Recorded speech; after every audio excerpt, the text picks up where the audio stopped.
Standing in the mahogany-paneled office of Hughes and Associates, I watched Dennis Hughes slide a set of keys across his polished desk toward me. My hands trembled as I picked them up, the cold metal foreign against my palm. The lawyer's voice seemed to echo from somewhere far away as he explained the final details of my inheritance. 18 years old, fresh out of the Riverside County Children's Home, and suddenly I owned 300 acres of prime ranch land in Montana that I'd never seen, left to me by a man named Roy Johnson who I'd never met. The irony wasn't lost on me. For 18 years, I believed I was completely alone in this world. No family, no connections, no one who shared my blood or cared whether I lived or died. The state had been my guardian, a rotating cast of social workers, my only advocates, and the other kids in the system, my only family. We'd all learned early that hope was a luxury we couldn't afford, that expecting nothing meant never being disappointed. But Roy Johnson had been watching me all along. The letter Dennis Hughes handed me that day was dated just 3 weeks earlier, written in Roy's shaky handwriting as he lay dying in a hospital bed in Billings. It started with words that shattered everything I thought I knew about myself. Quote 0. Before we see how this ends, tell us where you're watching from and hype this video in the comments. This story is about to take us on a journey that'll change everything you think you know about family and belonging. But let me back up and tell you how I got to that lawyer's office in the first place. Because the real story started 6 months earlier when I was still living at Riverside, counting down the days until I aged out of the system. I remember the exact moment everything changed. It was a Tuesday morning in March, and I was sitting in the common room of Riverside County Children's Home, staring at a stack of college brochures that my caseworker Nancy Howard had left for me. At 17, I was one of the oldest kids there, and everyone kept talking about my quote one like it was some kind of roadmap to success instead of what it really was. A polite way of saying I'd be on my own in less than a year. Nancy meant well, but she had that look in her eyes that all the social workers got eventually. That mixture of professional optimism and barely concealed worry that told me she'd seen too many kids like me end up homeless or worse after aging out. The statistics weren't encouraging. Less than half of foster kids who age out finish high school. Even fewer make it to college. Most of us learn to expect nothing because expecting nothing hurts less when the world inevitably lets you down. I'd been at Riverside for 3 years, ever since my last foster placement fell through. The Williamses had seemed promising at first. Jack Williams was a mechanic who taught me how to change oil and fix basic engine problems. And his wife, Susan Evans, had this way of making Sunday dinners feel almost normal. But when their biological daughter got pregnant at 16 and moved back home with the baby, suddenly there wasn't room for me anymore. That's how it always went. When push came to shove, blood won out over paperwork. So I'd ended up back at Riverside, older and more cynical than before, watching younger kids get placed while I focused on surviving until 18. I kept my head down, maintained decent grades, and worked part-time at the hardware store in town to save money for whatever came next. I'd learned not to get too attached to anything or anyone because attachment meant vulnerability, and vulnerable kids in the system got hurt. That Tuesday morning, I was reading about community college programs when Nancy approached with an expression I'd never seen before. She looked confused, almost suspicious, like someone had just told her something she couldn't quite believe. Quote 2. She said, settling into the chair across from me. Quote 3. I looked up from the brochures, certain I'd misheard. An inheritance from who? That's what we need to find out. His name is Dennis Hughes, and he says he represents the estate of someone named Roy Johnson. He claims this man was your great-uncle and that he's left you property in his will. The words didn't compute. I'd spent my entire life being told I had no family, that my mother had died in a car accident when I was 2, and that my father was unknown. The state had done extensive searches for relatives when I first entered the system, and they'd found nothing. No grandparents, no aunts or uncles, no distant cousins willing to take in a traumatized toddler. I was alone, had always been alone, and had built my entire identity around that fact. I said. Nancy nodded slowly. Quote 8. The room seemed to tilt slightly.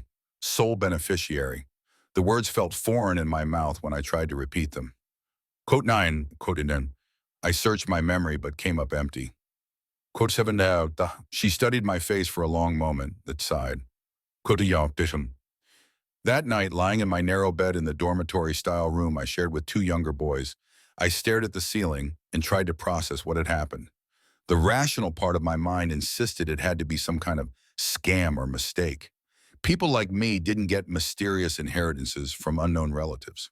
We got aged out of the system with a garbage bag of belongings and a bus ticket to nowhere. But there was another part of me, a part I'd tried to bury years ago, that whispered dangerous words like, quote, 13 and quote, 14. What if I really did have family out there? What if someone had been thinking about me, caring about me, even if from a distance? What if I wasn't as alone as I'd always believed? I pushed those thoughts away as quickly as they came. Hope was a luxury I couldn't afford, and I'd learned that lesson the hard way too many times before. Better to assume it was nothing and be pleasantly surprised than to let myself believe and end up devastated. 3 days later, Nancy drove me to the regional social services office where Dennis Hughes was waiting to meet with us via video call. He was a middle-aged man with graying hair and kind eyes, sitting in what looked like a well-appointed law office. Behind him, I could see bookshelves lined with legal volumes and a window that showed rolling hills in the distance. He said when Nancy introduced me, "Quote and I quote on," I said, quote, Dennis pulled out a thick folder and opened it on his desk. Quote town, he paused, shuffling through papers. Quote on, the words hit me like a physical blow. Quote on, quote on, Dennis said quickly. Quote John, and I felt anger rising in my chest, hot and bitter. Quote on, Dennis's expression softened. He realized that, especially toward the end. That's why he made sure to leave you everything. He wanted to give you the stability and security he thought he couldn't provide while he was alive. Nancy leaned forward. What exactly are we talking about in terms of inheritance? The Johnson Ranch, Dennis said. 300 acres of prime grazing land, about 40 miles outside of Billings, Montana. The property includes a 4-bedroom farmhouse, a large barn, several outbuildings, and currently runs about 200 head of cattle. There's also a substantial bank account, farm equipment, and vehicles. The total value is estimated at just over $2 million. The number was so large it didn't seem real. I'd never owned anything worth more than a few $100s, and suddenly I was being told I was a millionaire. This has to be a mistake, I said. People don't just leave millions of dollars to kids they've never met. Roy was very specific about his wishes, Dennis replied. He spent the last year of his life putting everything in order to make the transition as smooth as possible for you. He's left detailed instructions about the ranch operations, contact information for the foreman who's been managing the day-to-day work, and enough liquid assets to cover your expenses while you decide what you want to do with the property. He pulled out another document. There is one condition, though. According to the will, you have to live on the ranch for at least 1 full year before you can sell it. Roy wanted to make sure you understood what you'd be giving up if you chose to walk away. And if I don't want to live on a ranch in Montana, I asked, what if I want to go to college or move to a city or do something with my life that doesn't involve cattle? Then after 1 year, you're free to sell the property and do whatever you want with the proceeds. But Roy hoped that once you experienced the life he'd built there, you might choose to stay and continue his legacy. The meeting lasted another hour as Dennis explained the legal details and a timeline. I would need to travel to Montana within the next 2 weeks to officially take possession of the property and meet with the ranch foreman, a man named Jack Williams, who'd been working for Roy for over 15 years. The irony of the name wasn't lost on me. Another Jack Williams, though hopefully one who wouldn't decide I wasn't worth keeping around. As we drove back to Riverside, Nancy was unusually quiet. Finally, she spoke up. Jacob, I want you to know that whatever you decide, the state will support you. This is an incredible opportunity, but it's also a huge responsibility. You don't have to decide anything right now. What would you do? I asked. She considered the question for a long moment. Honestly, I think I'd be terrified, but I also think I'd regret it for the rest of my life if I didn't at least try. Man, you've spent 17 years wondering what it would be like to have a family, to belong somewhere. Maybe this is your chance to find out. That night, I called the one person whose opinion mattered to me, Michelle Long, my former roommate at Riverside who'd aged out 6 months earlier and was now working at a diner in Sacramento while taking community college classes. Michelle had always been the practical one. the voice of reason when the rest of us got caught up in impossible dreams. She said when I finished explaining the situation. Quote as the quote item. 2 weeks later, I was sitting on a Greyhound bus watching the landscape change from California's urban sprawl to the endless plains of Montana. Everything I owned had fit in a single duffel bag on the seat beside me. A few changes of clothes, some books, the laptop the state had given me for college applications, and a shoebox full of photographs and mementos from my years in foster care. It wasn't much to show for 18 years of life, but it was mine. The bus pulled into Billings just after sunset, and I found Dennis Hughes waiting for me at the station. He looked older in person, more weathered, but his smile was genuine as he helped me load my bag into his pickup truck. Quote 44, he asked as we pulled out of the station. Quote 45. I said, which was an understatement. I'd been traveling for nearly 2 days, and every mile had taken me further from everything familiar. Is it much further to the ranch? About 40 minutes. We'll stop by my office first so you can sign some papers. Then I'll drive you out there. Jack Williams is expecting us. The law office was exactly what I'd expected from our video call. Traditional, professional, filled with the kind of heavy furniture that suggested stability and permanence. Dennis had me sign what felt like dozens of documents, each one making my inheritance more real and more overwhelming. He explained as I signed the bank authorization forms. I asked, quote 51, quote 52. As we drove through the Montana countryside in the growing darkness, I pressed my face to the window and tried to imagine what my new life would look like. The land stretched endlessly in every direction, broken only by the occasional cluster of lights marking a distant farmhouse. It was beautiful in a stark, lonely way that reminded me of how I'd felt most of my life. Roy used to say that the land teaches you everything you need to know, Dennis said, breaking the comfortable silence. Patience, hard work, the value of taking care of something bigger than yourself. He thought it might be good for you. Did he ever talk about why he stayed away for so long? Dennis was quiet for a moment. Pride, mostly, and fear. When he was young, he had some disagreements with your great-grandfather about the direction of the family farm. Things were said that couldn't be taken back, and Roy left for Montana to start over. By the time he realized how much he'd lost by cutting ties with his family, too many years had passed. He was afraid it was too late to make amends. But he could have tried. Even if my mom was already gone, he could have reached out when I was little. You're right, and he knew that. The regret ate at him, especially after he got sick. That's why he was so determined to leave you everything.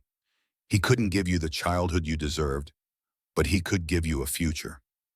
We turned off the main highway onto a gravel road marked by a simple wooden sign, Johnson Ranch. My heart started beating faster as we drove between 2 rows of fence posts, the headlights illuminating pastures that seemed to stretch forever. In the distance, I could see the warm glow of lights from what must be the farmhouse. The house was bigger than I had expected, a 2-story structure with a wraparound porch and dormer windows that gave it a welcoming appearance despite its size. Several vehicles were parked in the gravel driveway, and I could see the silhouettes of outbuildings scattered around the property. A tall man emerged from the house as we pulled up, and I knew immediately that this was Jack Williams. He was probably in his 50s, with the kind of weathered face and calloused hands that spoke of a lifetime of outdoor work. But his smile was warm as he approached our truck. Quote 59. He said, extending his hand as I climbed out. Quote 60. The word, quote 60, hit me unexpectedly hard. I couldn't remember the last time an adult had called me that, and there was something in Jack's tone that suggested he meant it as more than just a casual endearment. Quote 62, I managed. Quote 63, quote 61, Dennis handed me the keys to the house and shook my hand. Quote 65.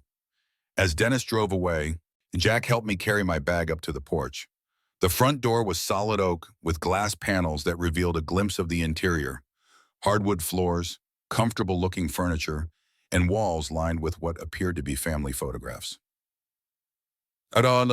Jack said, pulling an envelope from his jacket pocket. The letter was written in the same shaky handwriting I'd seen on the legal documents, but this felt more personal, more intimate. I sat on the porch steps and read it by the light streaming from the windows, while Jack waited respectfully nearby. "Dear Jacob," it began, "if you're reading this, then I'm getting it and you're standing on the land that I hope will become your home. I know you have every right to be angry with me for staying away for so long, and I won't insult you by making excuses for my cowardice. I was wrong to let pride and fear keep me from being part of your life, and I'm sorry for all the years we lost." The letter went on to describe the ranch in detail. The seasonal rhythms of cattle ranching, the neighbors who'd become like family over the years, the satisfaction of working land that had been in our family for generations. But what struck me most was the tone. This wasn't written by a distant relative fulfilling an obligation. This was written by someone who genuinely cared about my future, who had spent years thinking about what kind of life he wanted to give me.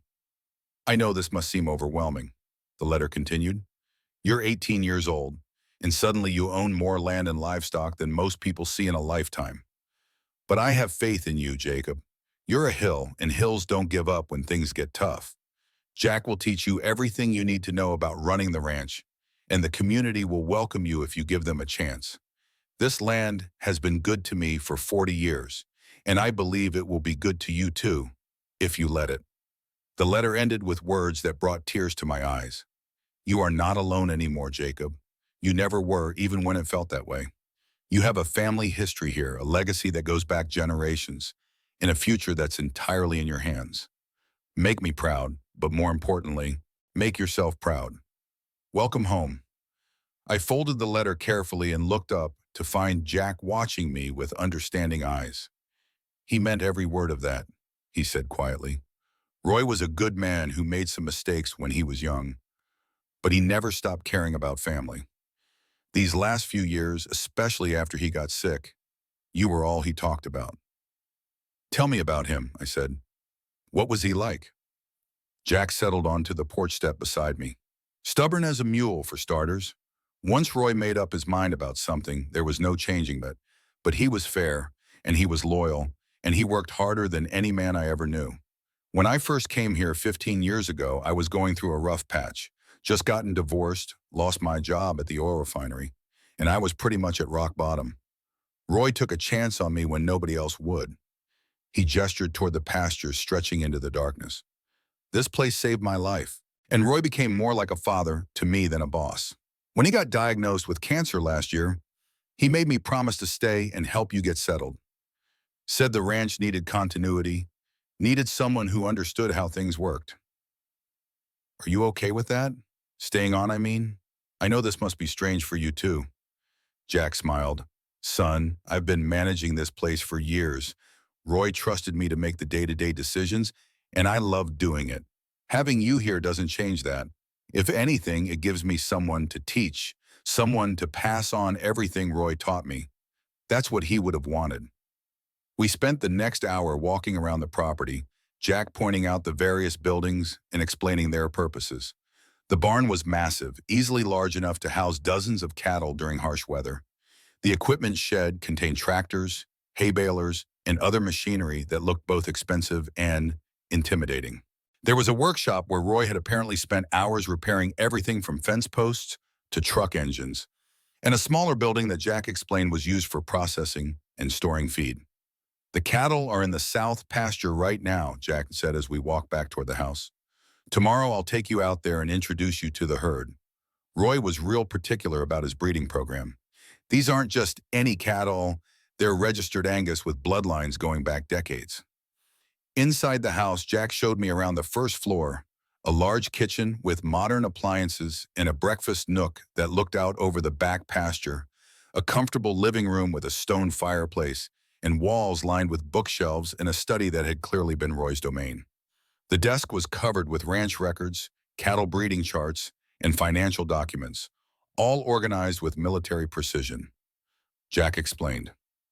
Upstairs, Jack showed me to what had been Roy's bedroom, a large room with windows facing east toward the sunrise. The bed was made with crisp white sheets, and there was a dresser filled with clothes that would probably fit me. On the nightstand was a photograph I hadn't expected to see, a young woman holding a toddler, both of them smiling at the camera. Jack said quietly, "Portrait 86. I picked up the photograph with trembling hands. I had so few pictures of my mother, and none of us together. She looked young and happy, and I could see something of myself in her smile. But what struck me most was the expression on my own face as a toddler. Pure joy, the kind of uncomplicated happiness that I couldn't remember feeling since. He really did care about me, I said, more to myself than to Jack, more than you'll ever know. Roy wasn't much for showing emotion, but when he talked about you, his whole face would light up. He was so proud of how well you'd done in school, how you'd managed to stay out of trouble despite everything you'd been through. He said it proved you had the hill determination. That night, after Jack had gone home to his own place a few miles down the road, I sat in Roy's study and tried to process everything that had happened. 24 hours earlier, I'd been a foster kid with no prospects and no family. Now I was the owner of a multi-million-dollar ranch, with more responsibility than I'd ever imagined and a legacy I didn't understand. I found a box of photo albums in the study closet, and I spent hours looking through pictures that told the story of Roy's life in Montana. There were photos of him as a young man, lean and determined, standing beside a much smaller house that must have been the original homestead. Pictures of him with various ranch hands over the years, working cattle and building fences, and scattered throughout, pictures of my mother at different ages, suggesting that Roy had stayed in touch with his family longer than he'd admitted. One album was entirely devoted to newspaper clippings and school photos that someone had sent him over the years. My mother's high school graduation, her wedding announcement, and then, heartbreakingly, her obituary. But the clippings didn't stop there. Someone had been sending Roy information about me. School honor roll announcements, a newspaper article about a science fair where I'd won second place, even a group photo from a foster family picnic where I was barely visible in the background. The realization hit me like a physical blow. Roy hadn't just known about me. He'd been following my life in detail for years. Someone had been keeping him informed, sending him proof that I was okay, that I was surviving and even thriving despite the circumstances. The knowledge that I'd had someone caring about me from a distance, someone invested in my success, was both comforting and devastating. I called Nancy Howard the next morning to let her know I'd arrived safely. She sounded relieved to hear from me, and I could hear the smile in her voice when I described the ranch and Jack's kindness. "It sounds wonderful, Jacob. Are you feeling overwhelmed?" "Completely. But also, I don't know how to explain it. For the first time in my life, I feel like I belong somewhere. Not because someone is being paid to take care of me or because they feel sorry for me, but because someone actually wanted me here." "That's beautiful," Nancy said. "You deserve that feeling, Jacob. You've always deserved it." After I hung up, Jack arrived to begin what he called my ranch education. We started with the cattle, driving out to the south pasture in his pickup truck. The sight of 200 head of black Angus cattle scattered across the rolling grassland was breathtaking. They were beautiful animals, sleek and healthy, and they seemed completely at peace in their environment. "Roy always said that happy cattle are profitable cattle," Jack explained as we walked among the herd. "These animals have everything they need: good grass, clean water, shelter when they need it, and minimal stress. That's the secret to successful ranching." He taught me how to identify different animals, how to spot signs of illness or injury, and how to move cattle without spooking them. It was harder than it looked, requiring patience and an understanding of herd behavior that I definitely didn't possess yet. Jack said when I expressed frustration at my clumsiness. Code 97. That afternoon, Jack introduced me to the neighbors, starting with Deborah Adams, an elderly woman who owned the adjacent property. She welcomed me with a warmth that seemed genuine, inviting us in for coffee and homemade pie while she shared stories about Roy's early years in Montana. "Your great-uncle was stubborn as a Missouri mule," she said with obvious affection. "But he was also the first person to show up when you needed help, and the last one to leave. When my husband died 10 years ago, Roy spent weeks helping me sort out the ranch finances and making sure I could keep the place running." She studied my face carefully. "You look like him, you know. Same jawline, same determined expression. I think you're going to do just fine here." Over the following weeks, I met more of the community. Sarah Robinson, who ran the feed store in town and knew everything about everyone. Ethan Hill, a distant cousin I hadn't known existed, who farmed wheat on the other side of the county. and Susan Evans, the veterinarian who'd been taking care of Roy's cattle for years. Each introduction felt like adding another piece to a puzzle I hadn't known I was solving. These weren't just neighbors, they were an extended family of sorts. People who had known and cared about Roy and who seemed genuinely happy to welcome me into their community. But it wasn't all smooth sailing. Learning to run a ranch was like learning a completely new language, one where mistakes could be expensive and dangerous. I struggled with the physical demands of the work, the constant decision-making, and the overwhelming responsibility of caring for so many animals and so much land. There were moments when I wondered if I was in over my head, if I should just stick it out for the required year and then sell the place to someone who actually knew what they were doing. The worst came about a month after my arrival when I made a mistake with the cattle gates that allowed nearly 50 head to wander onto the highway. Jack and I spent 6 hours rounding them up with help from several neighbors who dropped everything to assist. No animals were hurt and no accidents occurred, but I felt the weight of what could have happened. That night, I called Michelle and broke down crying on the phone. "I can't do this," I told her. "I'm going to get someone killed, or lose all the cattle, or burn the place down." I don't know what I was thinking. "You were thinking that you finally had a chance at the family and home you'd always wanted," Michelle said firmly. "Jacob, you've been there 1 month. Roy spent 40 years learning how to run that ranch. Give yourself some time." The turning point came in late spring, during calving season. Jack had explained that this was the most critical time of year for a cattle ranch, when the success or failure of the entire operation could be determined by how well you manage the birth of new calves. I'd been helping with the easier births, mostly just observing while Jack handled the complicated cases. But one night, Jack was dealing with a difficult delivery in the barn while I was checking on the heifers in the pasture. I found one of them in obvious distress, lying on her side and struggling with a breech presentation. For a moment, I panicked. This was exactly the kind of situation where my inexperience could prove fatal. But then I remembered everything Jack had taught me about staying calm, thinking clearly, and trusting my instincts. I called him on the radio, but he was in the middle of his own emergency and couldn't come immediately. "You can handle this, Jacob," his voice crackled through the static. "Remember what we practiced. Take your time, stay calm, and trust yourself." What followed was the longest hour of my life. Working by the light of a flashlight, I managed to reposition the calf and assist with the delivery. When the little bull calf finally emerged, wet and gasping but alive, I felt a surge of accomplishment unlike anything I'd ever experienced. The mother immediately began cleaning her calf, and within minutes he was struggling to his feet, searching for his first meal. I sat back on my heels, exhausted but exhilarated, watching this miracle of new life that I'd helped bring into the world. Jack found me there an hour later, still sitting in the grass, watching the cow and calf. "How did it go?" he asked. Uh, he asked. Good, I think. They both seem healthy." He examined both animals quickly, then straightened up with a grin. "Perfect job, Jacob." Roy Barata would have been proud. That night, something fundamental shifted in how I saw myself and my place on the ranch. I wasn't just a foster kid playing at being a rancher anymore. I was someone who could handle responsibility, who could make life or death decisions under pressure, who belonged in this world that Roy had built. The community seemed to notice the change too. When I went to town for supplies, people greeted me differently.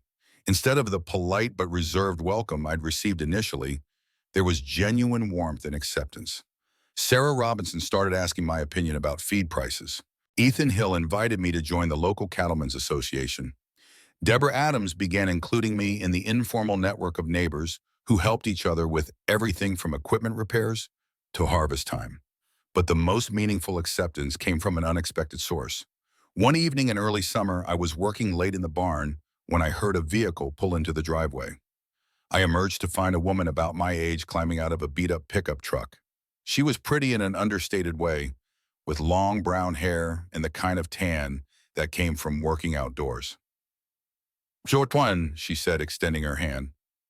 "Kotuadov at 11. I stared at her in confusion. The woman laughed. "Kotuwanderhim."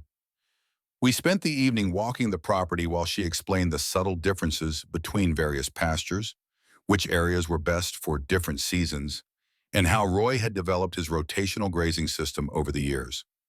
But more than the practical knowledge, I appreciated having someone my own age who understood the weight of inheriting responsibility for something bigger than yourself.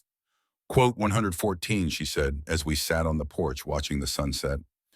Quote 100 man, quote 100 bun, I admitted. Quote 100, quote 1.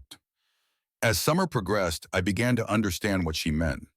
The rhythm of ranch life started to feel natural. Early mornings checking on the cattle, long days maintaining fences and equipment, evenings spent planning for the next day's work. The physical labor that had exhausted me initially began to feel satisfying, and I developed the kind of strength and endurance that came from meaningful work rather than just exercise. I also began to understand Roy's obsession with record keeping. Every decision on a ranch had long-term consequences, and the only way to make good decisions was to learn from past successes and failures. I spent hours in the study, reading through years of Roy's notes and trying to understand the patterns and principles that had made him successful. The real test came in late summer when it was time to sell the year's calf crop. This was the moment when all the year's work translated into actual income, and it was also my first major decision as the ranch owner. Jack had arranged for a cattle buyer to come look at our calves, but ultimately the decision about when and how to sell was mine. The buyer, a gruff man named Dennis Hughes, who'd been working with Roy for years, walked among the cattle with a practiced eye, occasionally stopping to examine a particular animal more closely. Jack and I followed nervously, knowing that his assessment would determine our income for the next year. Quote 119, he finally announced. Quote 120. Jack nodded approvingly, but I found myself hesitating. I'd been studying the market reports, and I knew that cattle prices had been climbing steadily all summer. The offer was fair, based on current market conditions, but I had a feeling prices might go even higher in the next few weeks. Can we have a few days to think about it? I asked. The buyer shrugged. Sure, but I wouldn't wait too long. Market could go either direction. After he left, Jack looked at me curiously. Roy always took Dennis's first offer. He was honest and reliable, and Roy valued that more than trying to squeeze every last dollar out of a deal. I know, and I respect that, but I've been watching the futures markets, and I think we might do better if we wait a few weeks. The corn harvest is looking smaller than expected, which should drive up beef prices. Jack was quiet for a moment. It's your decision, Jacob. But remember, a bird in the hand is worth two in the bush. I decided to wait, and for the next 3 weeks, I watched the market reports obsessively. Cattle prices did climb, slowly but steadily, and by the time I called Dennis back, I was able to negotiate a price that was nearly $200 per head higher than his original offer. You've got good instincts, Jack said when the final sale was completed. Roy would have been impressed. But the real validation came a few days later when I received a call from Ethan Hill. Jacob, I heard about your cattle sale. That was smart thinking, waiting for the market to come up. Roy always said you had to balance patience with opportunity, and it sounds like you've found that balance. That autumn, as I watched the leaves change and felt the first hints of winter in the air, I realized that something fundamental had shifted in how I thought about my future. A year earlier, I'd been counting down the days until I aged out of the foster system, with no clear plan beyond basic survival. Now I found myself thinking in terms of years and decades, planning improvements to the ranch and considering how to build on Roy's legacy. I called Nancy Howard to give her an update, and I could hear the amazement in her voice as I described my new life. Jacob, you sound so different. More confident, more settled. It sounds like you've really found your place. I think I have. For the first time in my life, I feel like I'm exactly where I'm supposed to be. The required year passed more quickly than I'd expected, and when Dennis Hughes called to remind me that I was now free to sell the ranch if I chose, I didn't even hesitate. I'm staying, I told him. This is home. 2 years later, I was standing in the same pasture where I delivered my first calf, watching my own small herd of cattle graze in the morning sun. The ranch had grown under my management, not dramatically, but steadily and sustainably. I'd added 50 head of cattle, improved the irrigation system, and even started a small side business breeding registered Angus bulls. More importantly, I'd found my place in the community. I was a member of the local cattlemen's association, a volunteer with the county fair, and someone people called when they needed help with their own ranching challenges. The scared 18-year-old who'd arrived with nothing but a duffel bag had become a respected member of a community that valued hard work, integrity, and loyalty above all else. Michelle Long, Deborah's granddaughter, had become more than just a friend and advisor. We'd been dating for over a year, and she'd moved into the ranch house the previous spring. Having someone to share the daily rhythms of ranch life with made everything more meaningful. And Michelle's knowledge of local agriculture complemented my growing expertise in cattle management. Quote 33. She said one morning as we sat on the porch drinking coffee and watching the sunrise. Quote 34. I considered the idea. A year ago, I would have been intimidated by the prospect of learning an entirely new type of livestock management. Now, it sounded like an interesting challenge, I said. As she explained the benefits of mixed grazing systems, I found myself thinking about Roy and wondering what he would have thought of the changes I'd made to his ranch. I'd kept the core operation exactly as he'd designed it, but I'd also added my own touches, a more sophisticated record-keeping system, some new equipment that improved efficiency, and a breeding program focused on producing cattle that were particularly well-suited to Montana's climate. The previous month, I'd received a letter from Nancy Howard telling me that Riverside County Children's Home was planning to honor me at their annual fundraising dinner. They wanted to recognize me as a success story, an example of what was possible when foster children were given the right opportunities and support. I'd agreed to speak at the event, Biton, though I was nervous about addressing a room full of social workers, potential donors, and current foster children. What could I possibly say that would be meaningful to kids who were living the life I'd left behind? But as I thought about it more, I realized that my story wasn't really about inheriting money or land. It was about discovering that belonging wasn't something you were born into. It was something you created through hard work, commitment, and the willingness to trust that you deserved a place in the world. The night before the fundraising dinner, I called Michelle Long, my old roommate from Riverside, who is now working as a social worker herself in Sacramento. I don't know what to say to these kids, I admitted. My situation was so unusual, so unlikely. How do I tell them to have hope when the odds are so stacked against them? You tell them the truth, she said, that you didn't succeed because you inherited a ranch. You succeeded because you were willing to work hard, learn from people who cared about you, and believe that you deserve something better than what you'd been given. The ranch was just the opportunity. You're the one who made it into a success. She was right, of course.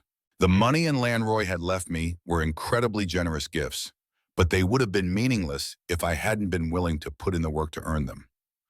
I'd spent 2 years learning everything I could about cattle ranching, building relationships with my neighbors, improving to myself and others that I belonged in this life I'd inherited.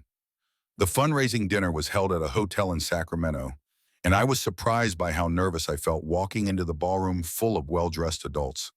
It had been 2 years since I'd been in a city environment, and I felt oddly out of place in my suit and tie, more comfortable in work boots and jeans than formal wear.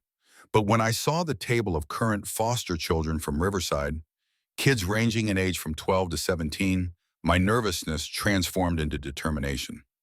These were my people, kids who understood what it felt like to go to sleep every night wondering if anyone in the world cared whether they lived or died. My speech was simple and honest.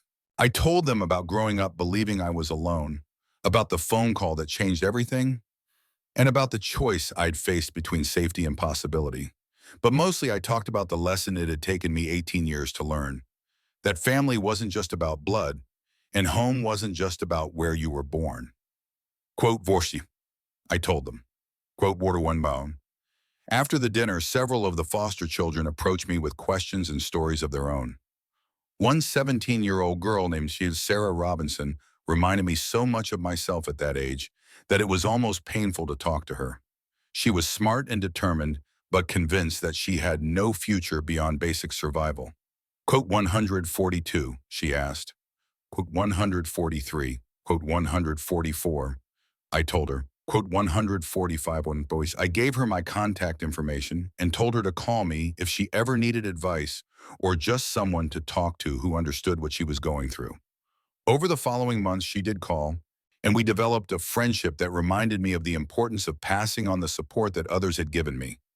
Jack Williams had become more than just a ranch foreman. He'd become the father figure I'd never had. He taught me not just about cattle and land management, but about integrity, responsibility, and what it meant to be part of a community. When he announced that he was thinking about retirement, I panicked at the thought of losing his guidance and support. Quote 146, he said when I tried to talk him out of it. Quote 147, yeah. Quote 148. He smiled the same patient smile he'd given me dozens of times over the past 2 years. Then you'll learn from the mistakes and do better next time. That's what Roy did, and that's what I did, and that's what you'll do. It's how ranching works. In the end, Jack didn't retire completely. He moved to a smaller place closer to town, but continued to help with major decisions and seasonal work. The transition felt natural and right, a passing of responsibility from one generation to the next that honored both the past and the future. 5 years after that first phone call from Dennis Hughes, I'm sitting in the same study where I first read Roy's letter, but now the walls are covered with my own photographs and achievements. There's a picture of Michelle and me on our wedding day, standing in front of the barn with the entire community gathered around us. Another shows me shaking hands with the state agriculture commissioner after winning an award for sustainable ranching practices. And prominently displayed on the desk is the most recent addition, an ultrasound photo of our first child, due in the spring. The ranch has continued to grow and evolve. We now run 300 head of cattle, have added a small flock of sheep as Michelle suggested, and have started hosting educational tours for urban school children who've never seen a working ranch. The financial success has been gratifying, but what matters more is the sense of purpose and belonging that comes from doing work that matters, in a place where you're valued and respected. I still keep in touch with several of the foster children I met at that fundraising dinner, and 2 of them have come to visit the ranch during their summer breaks. Seeing the Montana landscape through their eyes reminds me of how miraculous my own transformation has been. From a kid with no prospects to someone who's building a legacy of his own. Last month, I received a letter that brought everything full circle. It was from a lawyer in California informing me that Nancy Howard had listed me as a beneficiary in her will, not for money or property, but for something more precious. She left me a box of letters and cards that foster children had sent her over the years, including several I'd written but never expected her to keep. Reading through those letters was like looking at artifacts from another life. The handwriting was mine, but the voice belonged to a scared, angry kid who couldn't imagine a future beyond survival. One letter, written when I was 16, particularly struck me. I know you're trying to help, Nancy, but you can't give me what I really want, which is a family that actually wants me around. I've accepted that I'm going to be alone forever, and I'm okay with that. I wasn't okay with it, of course, none of us ever are, but I'd convinced myself that wanting less would hurt less, that if I didn't hope for love and belonging, I wouldn't be disappointed when they didn't come.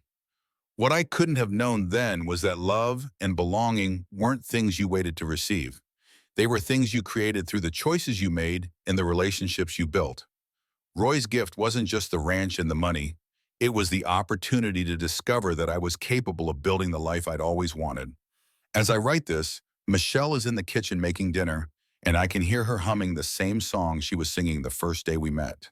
In a few minutes, I'll join her, and we'll sit at the same table where Roy ate his meals alone for so many years, planning tomorrow's work and talking about our hopes for our child. This is what home feels like, I've learned. Not a place you're born into, but a place you choose to build day by day, choice by choice, relationship by relationship. It's the sound of cattle lowing in the distance, the smell of hay and leather and fresh coffee, the satisfaction of work that matters and people who depend on you. I think about Roy often, especially when I'm making decisions about the ranch's future. I wish I could tell him about the changes I've made, about the community that welcomed me, about the family Michelle and I are building. But in a way, I think he already knows. The legacy he left me wasn't just land and livestock. It was the knowledge that I belonged somewhere, that I was part of something bigger than myself, that I had the strength and determination to build a life worth living. To anyone listening to this story who's ever felt alone, who's ever wondered if anyone in the world cares about your future, I want you to know that your story isn't over yet. You might not have a great uncle with a ranch in Montana, but you have something just as valuable: the power to choose who you become and where you belong. Don't wait for someone else to give you permission to build the life you want. Start building it yourself, one day at a time, one choice at a time, one relationship at a time. And if you're watching this from your own journey toward home, wherever that might be, I'd love to hear about it. Subscribe to hear more stories like this one. And tell us in the comments about the moment you realized you weren't as alone as you thought you were. Share this video with someone who needs to hear that belonging is possible, that family comes in many forms, and that it's never too late to find your place in the world. Home isn't where you're from, it's where you choose to build your life. And trust me, when you find it, you'll know.